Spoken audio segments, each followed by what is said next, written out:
बाजपट्टी में विरासत बचाओ नमन यात्रा के दौरान पहुंचे राष्ट्रीय लोक जनता दल पार्टी के राष्ट्रीय अध्यक्ष उपेंद्र कुशवाहा महागठबंधन पर साधा जमकर निशाना। वहीं कार्यकर्ताओं ने किया गर्मजोशी से स्वागत। बाजपट्टी में पहुंचने के दौरान उन्होंने सर्वप्रथम अमर शहीद रामफल मंडल के आदमकद प्रतिमा पर माल्यार्पण कर श्रद्धा सुमन अर्पित किया। वहीं सभा स्थल पर कार्यकर्ताओं ने उनका स्वागत गर्मजोशी से किया। उन्होंने सभा को संबोधित कर महागठबंधन पर खूब हमला किया। विरासत बचाओ नमन यात्रा को संबोधित कर कहा कि 2005 से पहले की जंगल राज में लोगों का रहना जीना दुर्लभ होता था। व्यापारी वर्ग के लोग बाहर जाते थे। अपहरण, लूट, हत्या जैसे कई वारदात होता था। घर में माताएं चिंतित रहती थी कि बच्चा स्कूल गया तो शाम तक वापस आ पाएगा कि नहीं। इन सभी से त्रसित जनता ने नीतीश कुमार को बिहार का नेतृत्व करने का जवाबदेही दिया था। सब कुछ ठीक ठाक चल रहा था। जब नीतीश कुमार को उनकी राजनीति का अंतिम क्षण आया तो उन्होंने खुद घोषणा कर दी कि बिहार को फिर से वहीं ले जाएंगे जहां से बिहार को बाहर लाने का काम हुआ था। तब लगा कि अब ठीक नहीं है। उस परिस्थिति को भी हम देखते रहते तो आराम से रह सकते थे। उपेंद्र कुशवाहा को कहाँ कोई कठिनाई था, लेकिन लगा कि उस कुर्सी पर आराम से बैठकर लोगों के साथ न्याय नहीं हो पाएगा।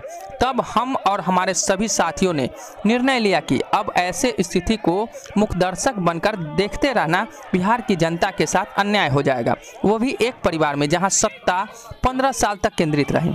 उस परिवार में बिहार के साथ किस रूप में बर्ताव किया, उस परिवार के कारण बिहार बर्बाद हुआ। जिन हाथों से बिहार को तोड़ने मरोड़ने का काम किया, उसी हाथों में बिहार को नीतीश कुमार ने सौंपने का निर्णय लिया। हम उसी दिन कहा, आपने राजनीतिक रूप से उसी डेथ सर्टिफिकेट पर सिग्नेचर कर दिया। बिहार के लोगों ने बिहार को आगे बढ़ाने का मौका दिया, नहीं कि फिर से वही दिन लौटाने का। हम लोगों ने संकल्प लिया कि जिन परिस्थितियों का सामना करना पड़े, लेकिन 2005 से पहले वाले जंगल राज को नहीं लौटने देंगे। कार्यक्रम की अध्यक्षता रालोसपा नेत्री रेखा गुप्ता ने किया। बिहार को आगे आने वाले दिनों में बनाएंगे भी, लोग बनाने का भी काम करें। मेरे ऊपर आरोप लगाने वाले लोग लगाते हैं कि उपेंद्र कुशवाहा बार बार बदल जाते हैं। भाई और मित्रों, दूसरे लोग बदलते हैं कुर्सी के लिए, उपेंद्र कुशवाहा कभी कुर्सी के लिए नहीं बदला है।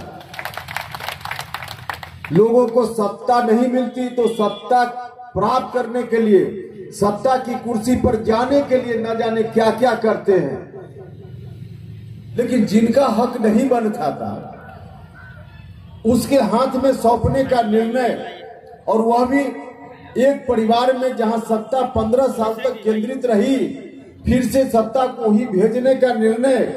और उस परिवार ने बिहार के साथ किस रूप में बर्ताव किया, उस परिवार के कारण बिहार बर्बाद हुआ।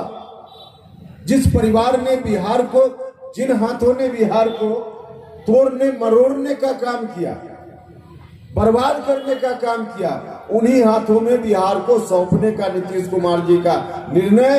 हमने उसी दिन कहा कि नीतीश जी, आपने राजनीतिक रूप से उसी दिन अपने डेथ सर्टिफिकेट पर सिग्नेचर कर दिया। बिहार के लोगों ने उनको बिहार को आगे बढ़ाने के लिए मौका दिया था, न कि फिर से उन्हीं पुराने दिनों की स्थिति में लौटाने के लिए। तो हम लोगों ने तो संकल्प लिया कि चाहे जिस तरह की परिस्थिति का सामना करना पड़े हम लोग करेंगे, लेकिन बिहार को फिर से 2005 के पहले वाली स्थिति में नहीं लौटने देंगे। हम लोगों ने तय किया।